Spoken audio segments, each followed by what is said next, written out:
জানো কল্যাণী, কমলটা সত্যি এসেছিল, অত ভাগা।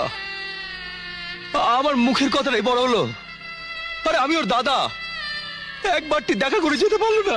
ঠিকই করেছে, ভালো করেছে। কেন দেখা করবে? কল্যাণী, মরা মুখ দেখবে দিব্যি দিয়ে তাড়িয়ে দেওয়ার সময় তোমার মনে ছিল না? সত্যি সত্যি কি আমি মন থেকে দিব্যিটা দিয়েছিলাম? হ্যাঁ হ্যাঁ, তাই দিয়েছিলে। নইলে যখন চলে যাচ্ছিল তখন তো ডেকে বুকে জড়িয়ে ধরতে পারতে। তাহলে তো তোমাকে ছেড়েও চলে যেতে পারতো না। ঠিক ঠিক, আমারই ভুল হয়েছিল, আমারই।